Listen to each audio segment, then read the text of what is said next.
So, Bojan Pancevski, Chief Political European Editor of Wall Street Journal. Hello. Hi. First question, because we are recording in these strange times, tariffs, American tariffs. As somebody who follows European politics very closely, and so the first question would be, what do you think will be the European reaction to the next wave of US tariffs? Well, one thing that the European Union can do is respond to trade challenges, because the only areas where the European Union as a unit is actually functional, in my experience, is in trade policy and antitrust policy, trying to keep monopolies from happening and so on. So I think they've been thinking about how to respond for a long time. I think they will have a targeted response. Last time Trump was president, there were also tariffs, mainly aluminium and steel, I think.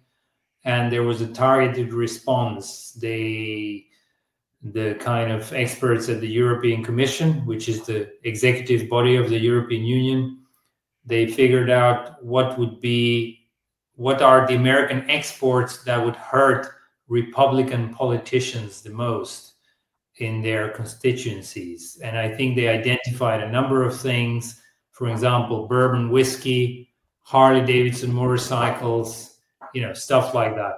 So it's quite funny, these kind of American iconic brands that we know, they would be affected by this. I think it will be similar from what I hear. Do you think it will work? It will be effective? I mean, this specifically targeted because it's not like targets to making money. It's targets to make our point, or to be very precise, or to make a statement, basically. Do you think it will work? Look, the big issue is, and the whole reason why Trump is doing is that the European Union is exporting way much more goods to America than America is exporting to Europe. Right. And there are many reasons for that. One reason is that European products are just kind of seen as better by consumers, and Americans like buying European cars. Europeans don't really like buying American cars. And so you can get all the tariffs you want on or off. I don't think consumer behavior will change drastically. So the essence of this is the Americans are not sending that many goods across the Atlantic to us. So it's very hard to hit them and hurt them when we have this kind of huge export surplus as Europeans.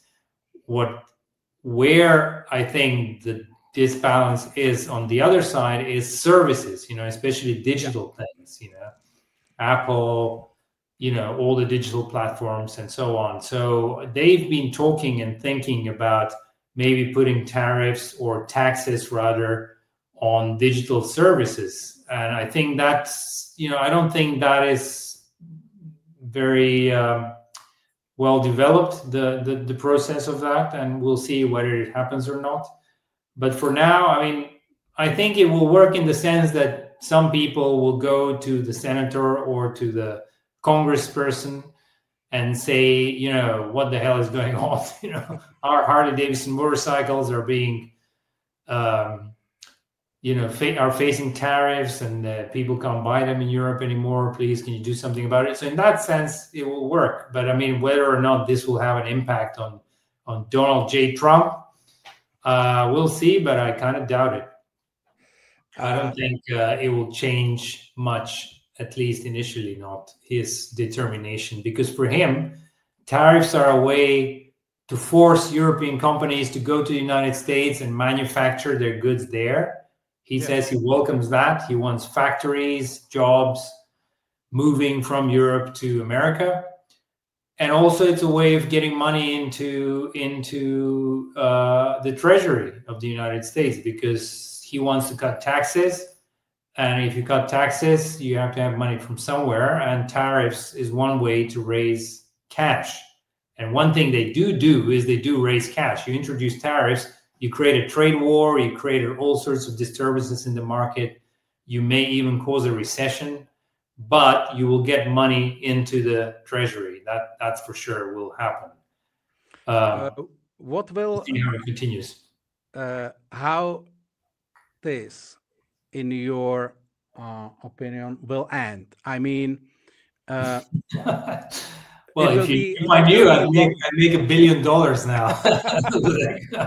No, I mean, it will be long, ugly, slow war. I mean, trade war, or it will be some like 3-4 blows, and then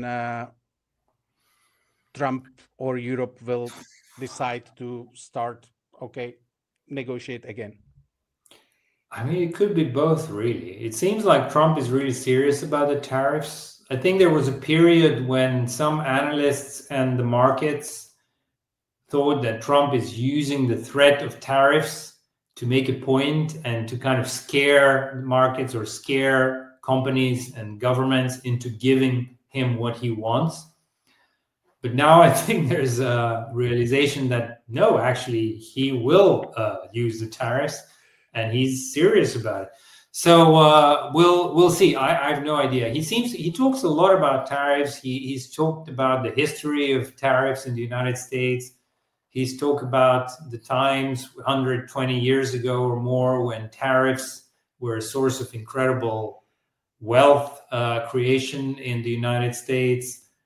I mean, it's interesting. It's a kind of a political philosophy that he seems to subscribe to. Most economists today will say this probably doesn't make sense in the 21st century in a completely globalized world. So we'll see what happens. I mean, I think the markets have a way, and the economy has a way of forcing politicians to accept certain realities. So, for example, I think we could have a situation where this whole policy of Trump and his rhetoric even is kind of bringing about an early recession. I think, recessions, there's a cycle that comes kind of naturally in the economy, and it will come either way, but he might kind of bring it about earlier. And if that happens and inflation goes up again, I don't think voters will be happy. And in democracy, politicians tend to respond to these things. So we'll see. I really have no idea. Do you think Europe is ready for this battle? I mean, it seems like Europe was kind of, surprised that it really happened. And now, like, who will be the one who will negotiate with Trump? Who will be the main force in Europe? Well, that's the problem of Europe, the lack of leadership, Yeah. So you have the European Commission, which is legally responsible and competent to negotiate all things related to trade. The member states of the European Union, such as the Czech Republic or Germany, where I spend most of my time, have abdicated their right to do trade deals to the European Commission. So nominally, they will be negotiating. But I mean, it's a bunch of technocrats and bureaucrats and former politicians. Brussels, where the European institutions are located, is typically a graveyard or kind of expired politicians, So, will there be able to negotiate with Donald Trump? I mean, we'll see. But effectively, I think the member states will try their own thing, right? And especially the powerful member states such as France or Germany. Now, we have a leadership problem in both countries. Germany is at the moment in a period of interregnum, in a transition between the government of Olaf Scholz, the caretaker chancellor, whose government collapsed last year, and probably the next chancellor, Friedrich Merz, who is a conservative. Scholz is a social democrat. Yeah. There's no real chancellor at the moment, so to speak. In France, you have Emmanuel Macron, who is the president, but he's a very weak president. He won't run the next time because he served 2 mandates, and he's also extremely weak at home after a kind of a hazardous snap election. He can't even formulate his own budget, so he's a kind of a lame duck in every conceivable sense. So it's a question of leadership, you know, and I don't really see a leadership figure emerging who will be able to see to you know, meet Trump as an equal. That's kind of scary situation, isn't it? Sorry, come again? That's kind of scary situation, isn't it? I mean, well, yeah, it is, and I think you know, I think that's the major problem in the European Union at the moment, and the European continent at the moment. I mean, Britain has exited the European Union. Obviously, the British will be coordinated with the EU in these discussions, but the problem is the British Prime Minister himself is quite weak. His approval rates are, I think, at a historic low. Very short time after he got elected and became Prime Minister, his approval rates are terrible. And so it's, you know, all around you see kind of political fragmentation, you see you know, a bunch of lame ducks everywhere floating around. So it's a bit of a problem for Europe. And I think last time around when Trump initiated some sort of trade conflict with the EU, it wasn't a full-blown trade war, but it was getting there. The European Commission president was Jean-Claude Juncker, the former Prime Minister of Luxembourg. And interestingly, Jean-Claude Juncker managed to find a common language with Donald Trump. You know, initially, a lot of people tried, you know, Macron tried, Angela Merkel, the then chancellor, tried and failed to kind of connect with Trump. And then Jean-Claude Juncker went to Washington and had a meeting at the Oval Office, and he somehow managed to get on the good side of Trump, you know, because I think Jean-Claude Juncker is a kind of a jovial figure. Yeah. You know, he likes his drink, he likes his cigarettes. He likes to crack jokes. He's got very, very elaborate social skills, you know. And I think Trump liked that, and so he made some weirdly positive comments about Jean-Claude Juncker, and Jean-Claude Juncker managed to persuade him that he's got a good deal, and Europe will buy a bunch of soybeans from America and whatnot. And so you know, they kind of managed to find some sort of understanding. I mean, the tariffs remained on aluminum and steel, and also, you know, we have to remember Biden didn't revoke these tariffs either. You know, so like Trump left, Biden came in, and the tariffs remained. So we'll see what happens. I mean, Europe does have the clout. You know, Europe is punching way under its weight geopolitically and geostrategically because it's still the biggest single market in the world. It's still the richest continent in the world.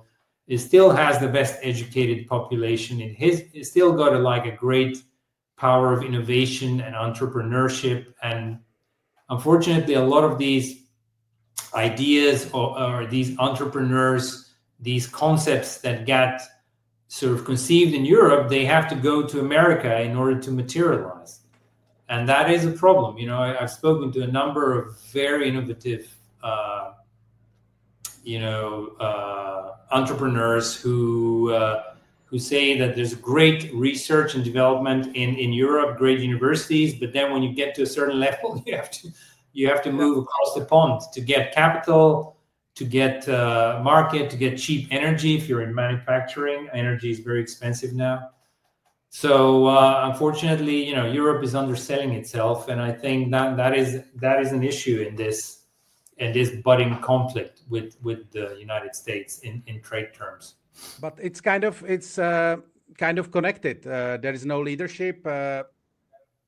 Also, Europe, as you said, punching under its weight. It's like basically what you are saying seems quite depressive. Well, I mean, I wouldn't say depressive. I would say sort of realistic. You know, the kind of the pessimist is the optimist who's realist, or whatever they say. Europe is overregulated, it's overtaxed, it's been rich for far too long. It's built the welfare states and the regulatory states, but it's becoming increasingly difficult to run a business in a country like Germany, which is famous for its business prowess. It's legendary brands. They invented the diesel engine, they invented aspirin, they invented all sorts of things, and now it's a big struggle. To register a new company in Germany, it takes 2 months or more sometimes. You have to have 20,000 euros deposit or whatever. I mean, it's not optimal. It's not ideal.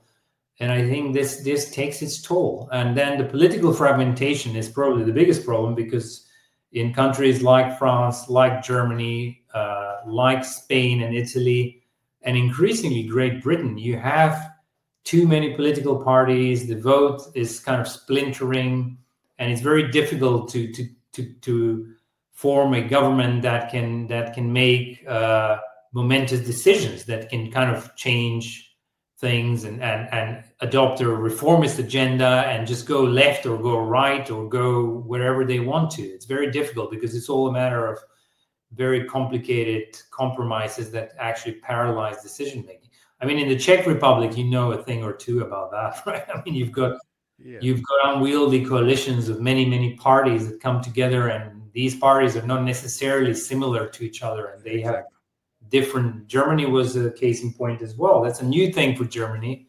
It's a bad thing for Germany, and it's there to stay. You've got parties of the left, parties of the right, parties of the center coming together with different agendas. They can't even agree what is the disease, and let alone what is the cure. It's you had the government that collapsed was the government of the Social Democrats, which is kind of center left, Greens, which is sort of center left-ish in a way, and then the Liberal Democrats, who are kind of pro-business party, a little bit libertarian right, maybe a little bit, and they couldn't agree on a number of things, not even the left parties between each other. So now you have another coalition of a conservative party and the Social Democrats, and again they have kind of diverging agendas.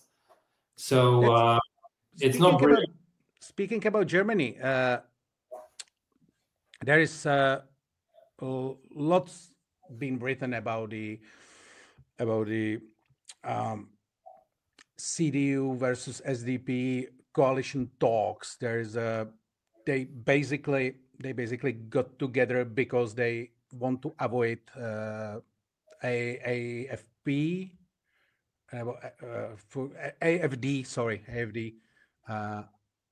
Do you think this coalition will work? Because I'm asking because the Merz as a politician seems basically competent. He at least kind of like knows what the disease is, as you said. Do you think this coalition will give him power he needs to make a Germany, I don't know, the main force in Europe, let's say? Well, Germany is economically the main force in Europe, and politically, typically also, I mean, I think it's always been a caricature to think that Germany kind of runs the EU, but the truth is very little or perhaps nothing can happen in the EU without Germany allowing for it. So Germany can block pretty much everything, or used to be able to. I don't know whether or not this new coalition will be as functional as is required now in this time of great economic challenge for Germany. Germany has been in stagnation or recession for about 5 years now, or over 5 years, which is the longest period since the Second World War. You have to think about it, the longest period since the second. And we've had some crises with the oil shocks in the 70s, obviously the 40s, the 50s. And nonetheless, it's been pretty solid growth for the Germans in the past 70, 80 years, except for these last 5 years. So something's structurally wrong. And obviously, a lot of things need to change. I do think that Merz and his party have outlined what's wrong and what needs to change, but whether or not they'll be able to implement these changes, I mean, it remains to be seen. Let's give them a chance. They're not even in office yet. The coalition hasn't been formed. They're still negotiating. A lot of people who supported Merz in Germany are now a little bit upset with him because he's made some pretty significant concessions in the coalition negotiations. Which kind of concessions? Well, for example, he proposed, even in the parliament, in the previous parliament, before the previous parliament expired and before the new parliament took office, he proposed quite a radical, for German standards, amendment to the constitution to be able to borrow money for in the future in the next government. And as you know probably, but perhaps not everyone knows, Germany has this kind of debt break.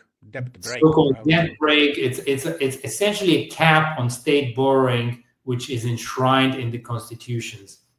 It's one of the many controversial aspects of the legacy of Angela Merkel. It was introduced during her time, where money was just kind of flowing into the coffers of the German tax office, and the economy was booming. And this was after the great subprime crisis in America that caused the crisis in Europe. And Germans decided to tie their hands behind their back.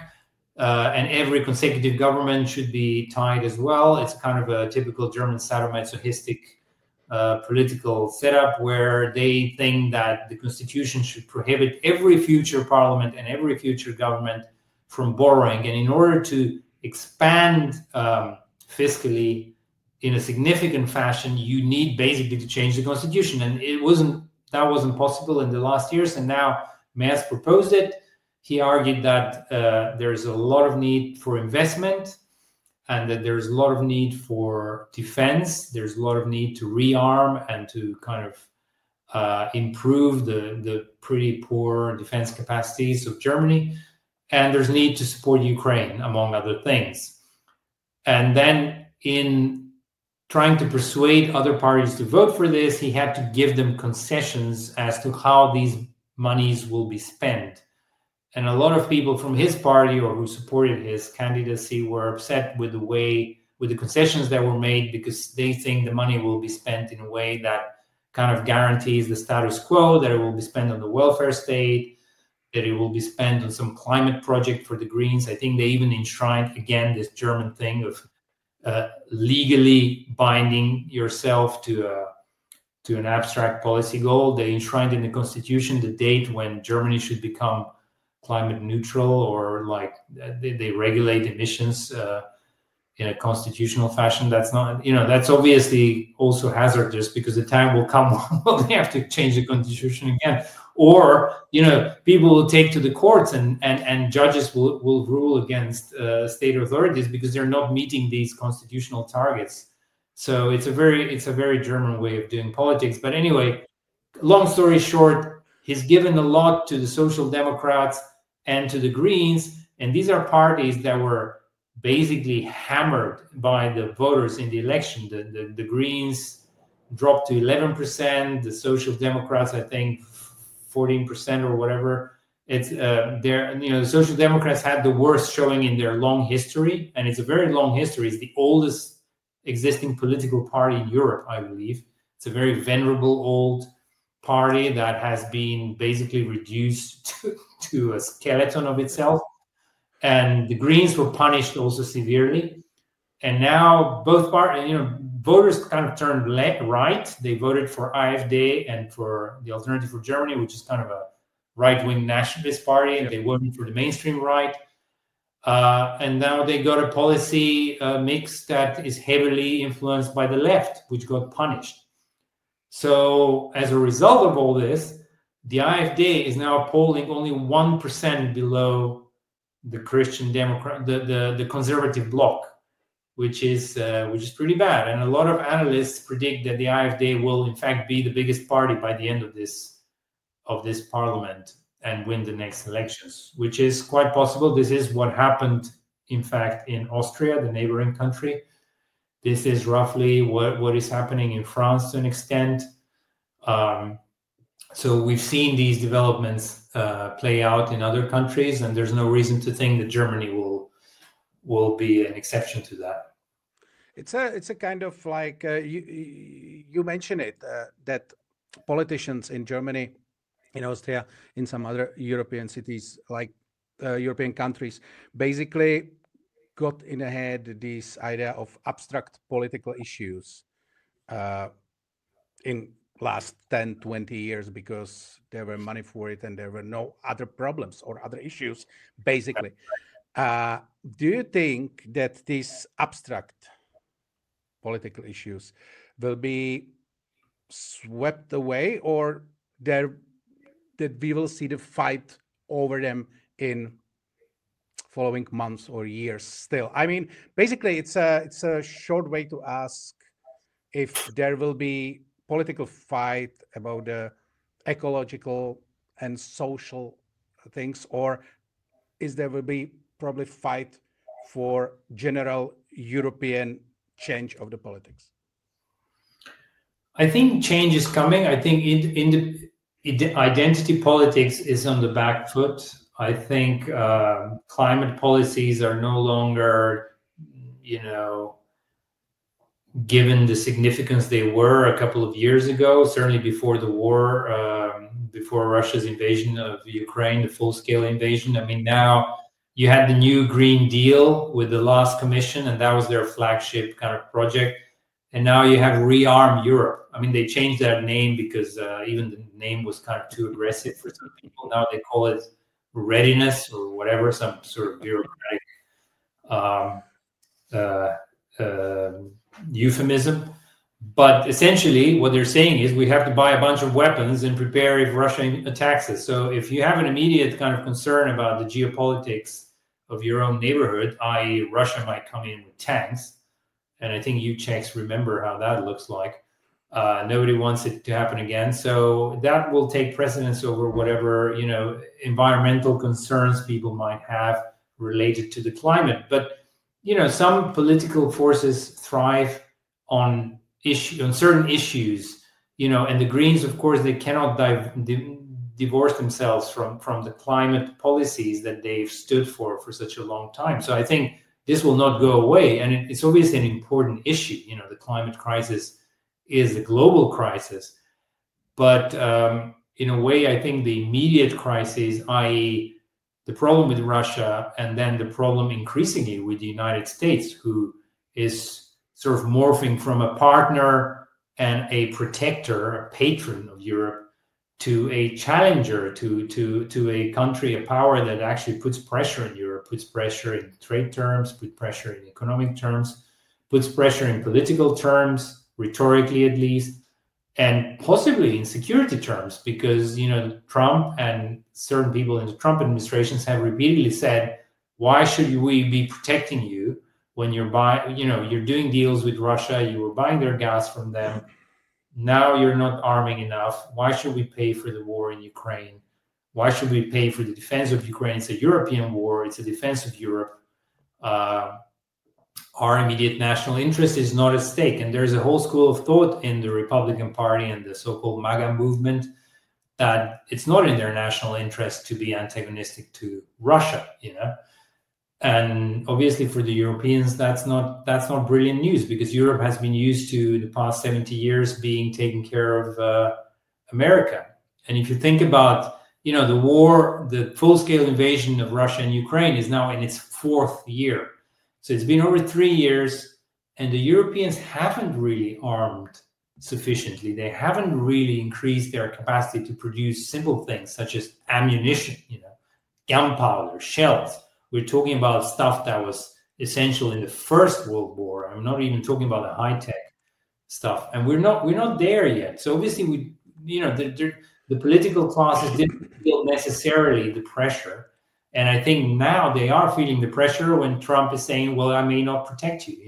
You know what? Maybe you're on your own. Maybe you should pay for your own protection. Why should we be paying for it? And so that, I think those kind of centrifugal forces are forcing Europe to focus a little bit more on a different set of policy priorities than was the case in the past 10 years, maybe. As you know a lot about German politics, what's a general concern right now in Germany about Russia-Ukraine war? Because over here it looks kind of mixed.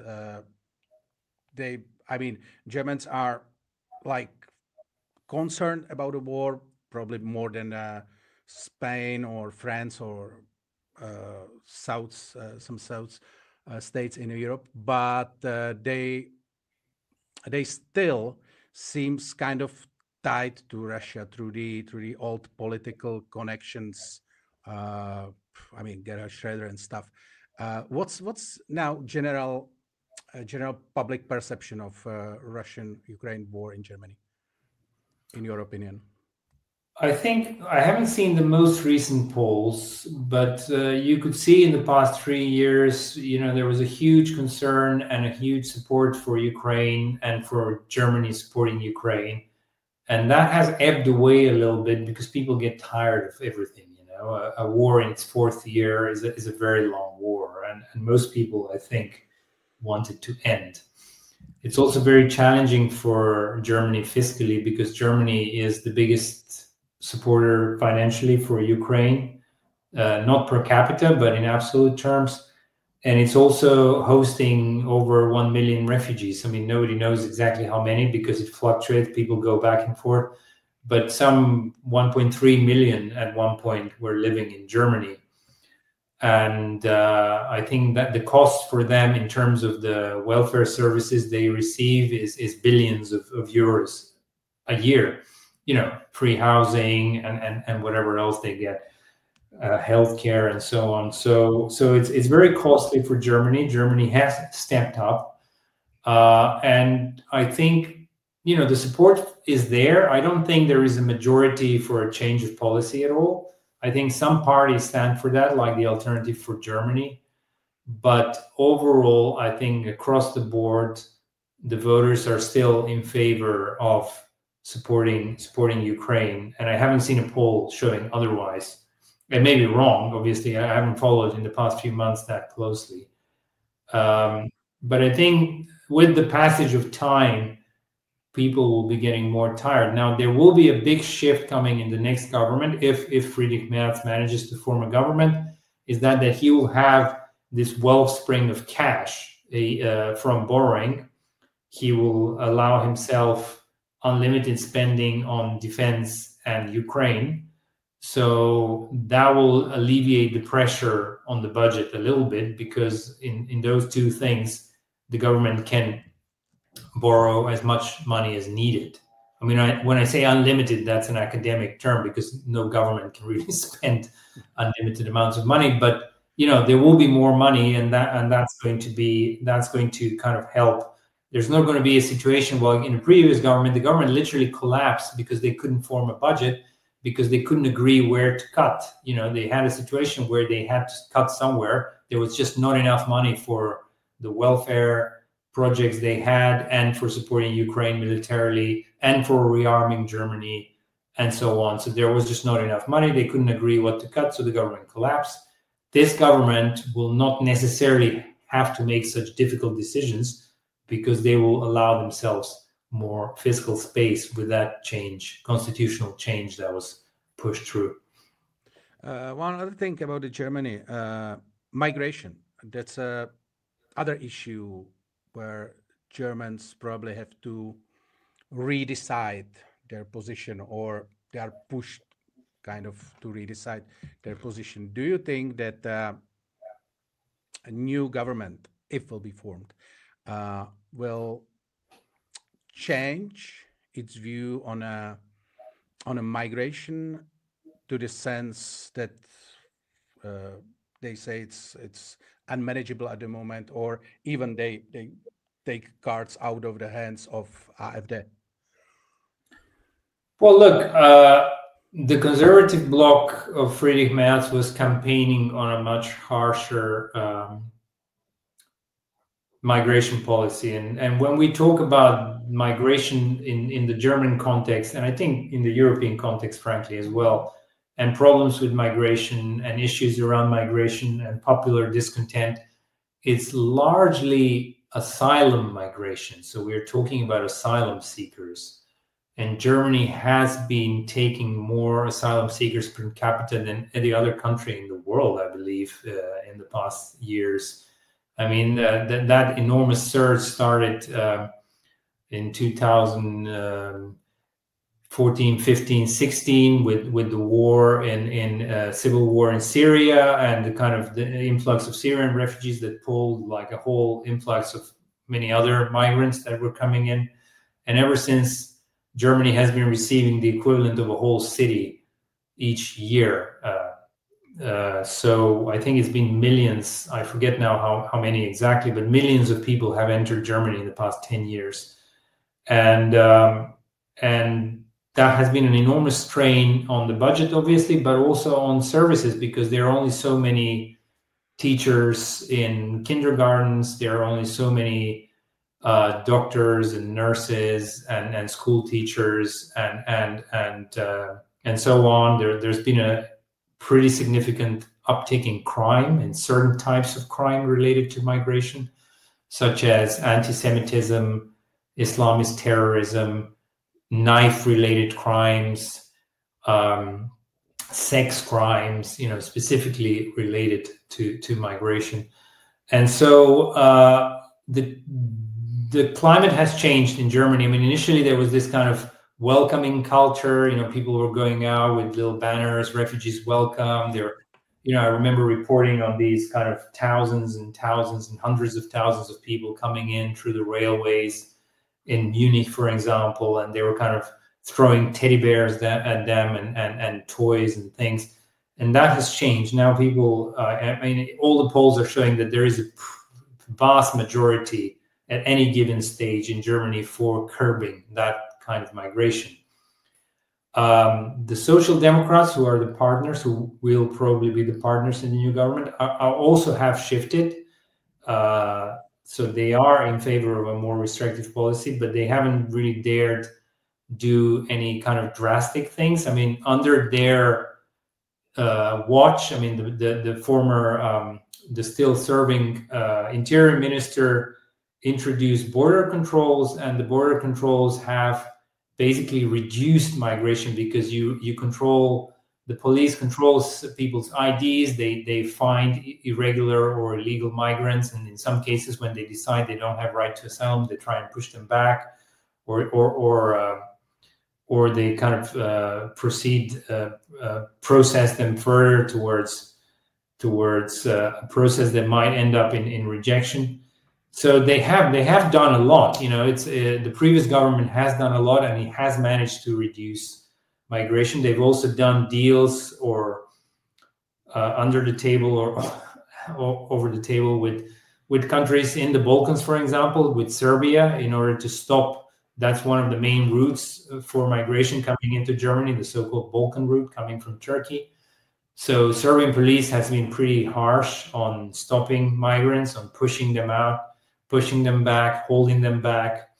Croatian police as well, Macedonian police as well. So you've had like a lot of diplomacy. They invested a lot in this project of kind of slowing down, curbing migration. And the new government will most probably do even much more than that.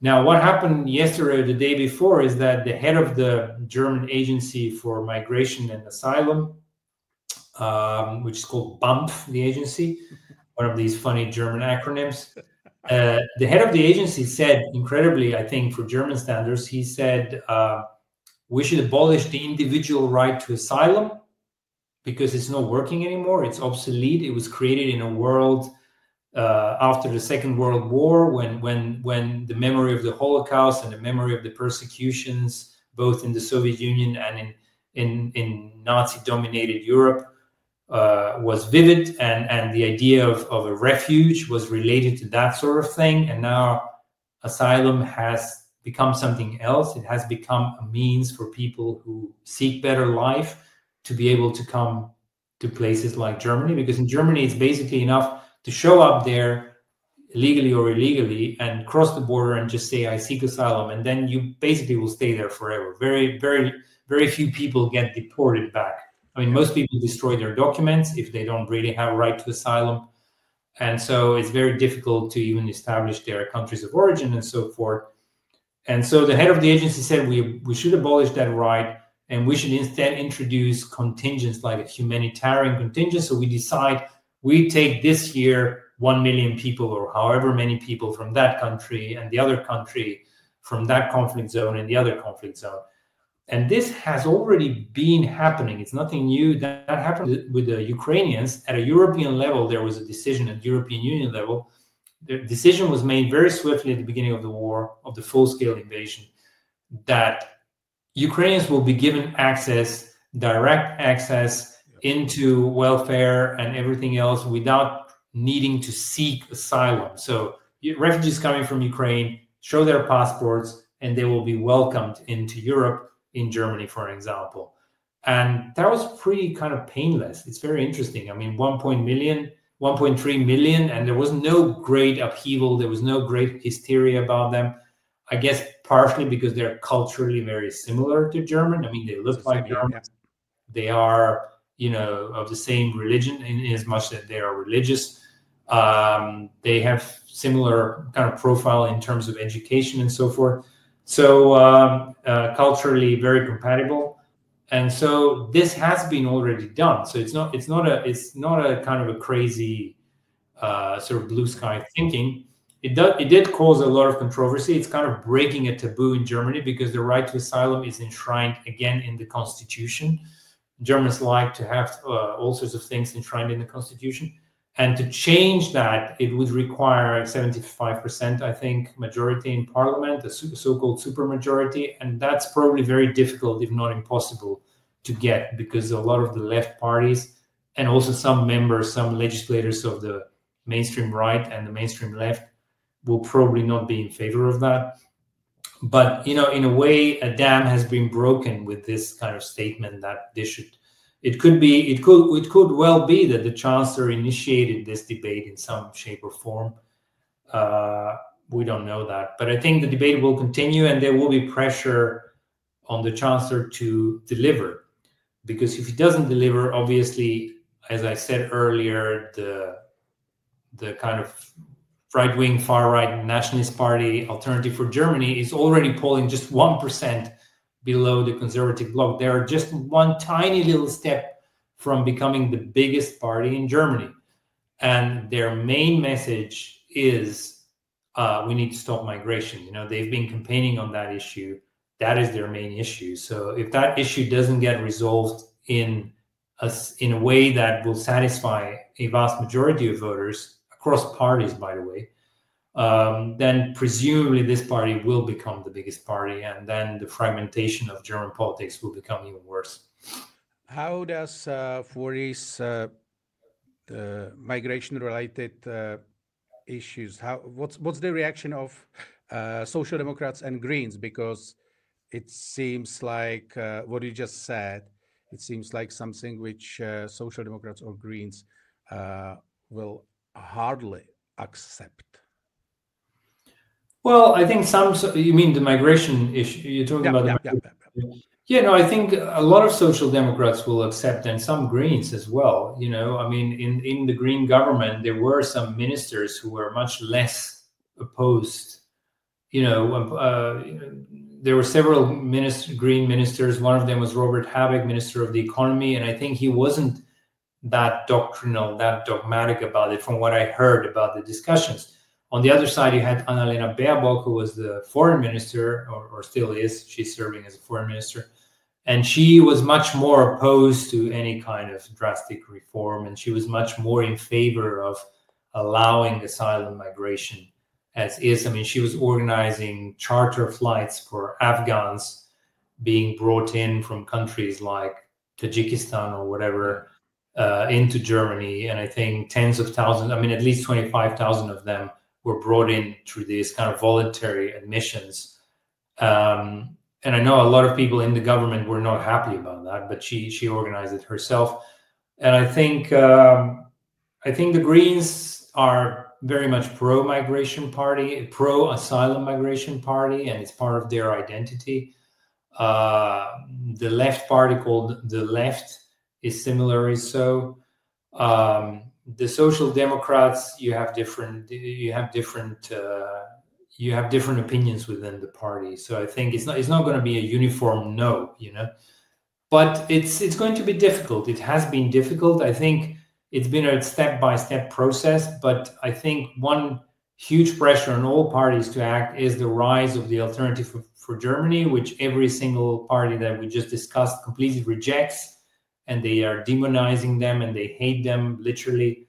So they will have to do something to stop their growth. That's number one. And number two is there's increasing popular pressure as well, because there's been an increased kind of rate of criminal cases involving foreigners, a very high profile terror attacks, very high profile kind of stabbings and things like that. And that has an effect on popular opinion about this matter. So, politicians are facing pressure from voters, but they're increasingly facing pressure from the rise of the party they really want to stop from rising, the Alternative from Germany. So something's got to give. We'll see how it ends. There is regarding the AfD, there is that thing which is called, I don't know what's it in German, but that wall kind of firewall kind of thing. Oh, the firewall, yeah. Brandmauer in German. Yeah. The firewall. It's a kind of the German version of cordon sanitaire, Do you think that cordon sanitaire will survive? I mean, because is there can you feel there is in the mainstream parties some kind of thinking like, well, probably if they gonna be that strong, maybe we should kind of start to talk with them? I think in the long run, if the AfD continues to grow or stabilizes at a very high level, it won't survive, not in the long run. And it's structurally not possible, because otherwise governing will be impossible. It's already not surviving at a very local level in the communes, where people have to work with the party. Otherwise, policy making or governing will grind to a halt. If you're in a small town and you have to run your commune and your council, your local council, and you want to ignore the AfD, the AfD is the biggest party there, or the second biggest party, some decisions cannot be made without working with them together. So if you don't make them, then the trash doesn't get carried out or whatever. And at a federal level, that might soon be the case. I mean, in Austria, it's already the case. They were in government twice in recent years. This time around, they were prevented from governing by a coalition of 3 parties.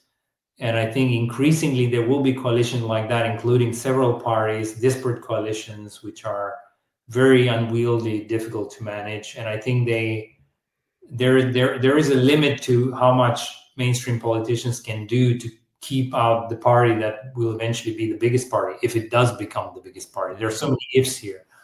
But I think typically the way other countries have dealt with this issue is that, in Sweden, for example, the Swedish Democrats were tolerated by the coalition, and also the Swedish Democrats were once, it's a similar party like the AfD, broadly speaking similar. I mean, obviously, it's not necessarily similar from their perspective. If you ask them, they will see we're not similar at all.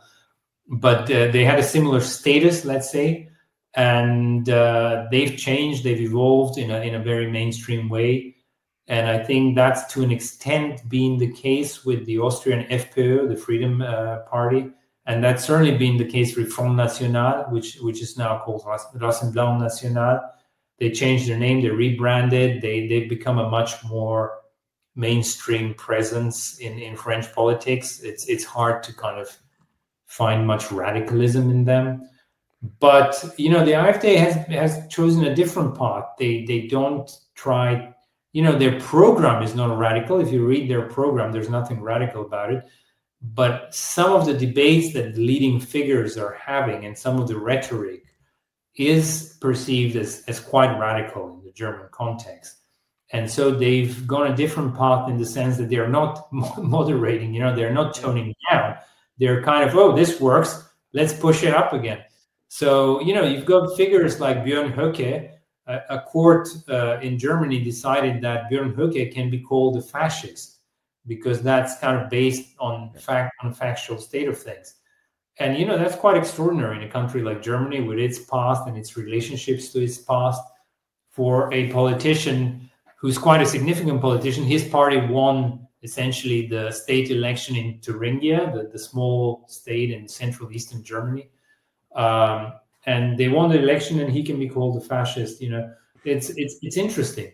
So the Brandmauer was originally conceived to go both ways, to the far left and the far right. So the Brandmauer towards the far left is gone, right? So there's no Brandmauer there. I mean, there's a party called the Left, the Linke, which originated from the SED, which is the former kind of the remnant of the former East German Communist Party. Now it's obviously evolved and very different, but some of the people are the same. There's still a guy there who used to work for the Stasi. His name is Gregor Gysi. That Brandmauer is completely gone. Like, the conservatives will work with them, the social democrats will work with them, the Greens will work with them, anyone will work with them, because they are just like seen as the lesser evil, and it's kind of a no-brainer. So that Brandmauer or cordon sanitaire or a firewall is long gone. And I think the other firewall will slowly melt away if the dynamic that we're seeing now continues. So if the AfD becomes the biggest party and makes governing impossible without it. I mean, there might be a transition period where the parties will gang up, like now in Austria, and then we will have again a 3 or 4-way coalition even to prevent the AfD from coming to power at the federal level. But that will be increasingly difficult at the state and communal level. And even at the federal level, the 3-party coalition of Olaf Scholz only managed to survive for 3 years, and it was the least popular coalition in the history of German politics, I believe. So it's going to be a tough struggle, maintaining the firewall, keeping the migration policy as is, the lack of growth and the stagnation, all these things coming together. It's going to be a big challenge for all German politicians in government. It's like as they say it in the music, like alternative gonna be mainstream sooner or later. Well, a lot of their positions are that's also kind of, there's a myth. I've covered politics for a long time, and there's a big myth about the middle. Like there is a center, the centrist voter. But if you break down the polls, never one group that shares opinions everything, and they're in the center and they think the same about migration, about welfare, about cultural issues. There's pretty much in most European countries, if not all, you have a great majority for limiting asylum migration. That is just there, and that cuts across the spectrum. The left, the right, and so on. So you don't really have that centrist. People vote sometimes on issues, and increasingly so, unfortunately, with the onset of identity politics. So we'll see what happens. But I think the fragmentation, any which way, will continue, and it has made Europe less able to make difficult decisions. I mean, if everywhere you look, Spain, you have a kind of a sort of impossible coalition under the Social Democrat Prime Minister, Pedro Sanchez. You've got you've got people, he said he will never take into his coalition the separatists who want to break up Spain, basically, and they are sitting in government. And he promised before the election that won't be the case, and then now they are in government. I mean, it's kind of you have this kind of completely antagonistic members of a union that should function seamlessly and run the country, and it doesn't really work. And you've got that in Spain, you've got it in Germany, I think you've got it in the Czech Republic to a degree, Austria now, Sweden for a long time. So we'll see. France obviously and Britain have different electoral systems. They're not prone to coalitions much. But now in effect, the government of France is a kind of a weird coalition. which is not entirely functional either. So yeah, we'll see. Do you think,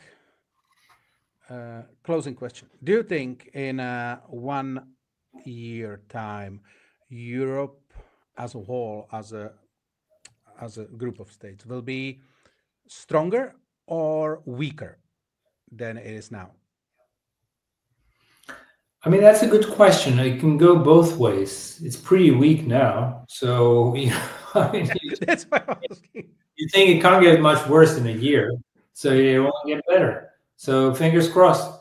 I think, with the stable government in Germany, it could get better. I mean, I think we'll see the leadership of Friedrich Merz. We don't know how it will look like. Germany has traditionally had a leadership role in many regards. Angela Merkel was leading Europe for better or worse.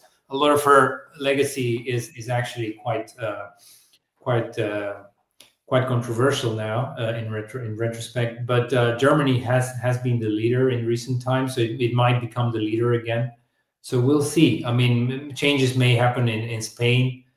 Spain has kind of switched itself off the kind of the global stage in a way, the European politics. Italy is increasingly coming back. I mean, it's a very fragmented situation, and you have a prime minister, which was initially Meloni, was initially quite controversial. Now she's proven to be very pragmatic, very apt, very able to build relationships. She's got amazingly good relationships with Olaf Scholz, the German chancellor, who's a social democrat, with Emmanuel Macron, with even Donald Trump. She's managing to juggle all these balls in the air. Actually, one of a few politicians in Europe able to show any leadership.